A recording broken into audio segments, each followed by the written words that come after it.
രേണു അയച്ചു കൊടുത്ത പൈസയുടെ സ്ക്രീൻഷോട്ടുകൾ പുറത്ത്. തുറന്നു പറഞ്ഞു കിച്ചു സുധി. ഞാൻ അതിൽ പറഞ്ഞിട്ടില്ല അമ്മ കൂടെ ഉണ്ടായിരുന്നുവെന്ന്. ഞങ്ങൾ തമ്മിൽ മറ്റു കോണ്ടാക്റ്റുകളൊന്നുമില്ല. ഇടയ്ക്ക് വല്ല വീഡിയോ കോൾ ചെയ്യും. എന്നിട്ട് ആരെങ്കിലുമൊക്കെ കാണിച്ചു തരും. എന്നിട്ട് പറയും ഇപ്പം തരാടാ. അതേയുള്ളൂ കോണ്ടാക്ട്. കിച്ചുവിൻ്റെ വാക്കുകളിൽ നിന്ന്.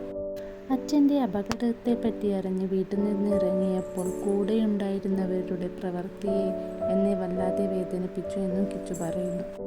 അനൂപേട്ടനും അച്ഛനും തന്നെ പ്രാങ്ക് ചെയ്യുകയാവണേ എന്നായിരുന്നു തൻ്റെ പ്രാർത്ഥനയെന്നും ആ സമയത്താണ് ഇവർ 5 സ്റ്റാർ ഹോട്ടലിൽ കയറി ഭക്ഷണം കഴിക്കുന്നതെന്നും അന്നു മുതൽ തനിക്കൊന്നും പ്രതികരിക്കാൻ പറ്റിയില്ലെന്നും കിച്ചു പറയുന്നു.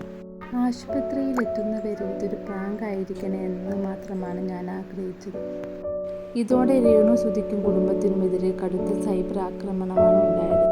അതേസമയം കിച്ചുവിൻ്റെ അക്കൗണ്ടിലേക്ക് പൈസ അയക്കുന്ന ഗൂഗിൾ പേ സ്ക്രീൻഷോട്ട് കാണിച്ചുകൊണ്ടായിരുന്നു രേണുവിനെ പിന്തുണയ്ക്കുന്ന ആളുകളുടെ രംഗത്തെത്തിയത്. എന്നാൽ തുക എത്രയാണെന്ന് തുറന്ന് കാണിക്കുന്നതുമില്ല. രേണു തനിക്ക് പൈസ അയക്കുന്നത് കാര്യം സത്യമാണെന്ന് കിച്ചു തുറന്ന് സമ്മതിച്ചിട്ടുമുണ്ട്.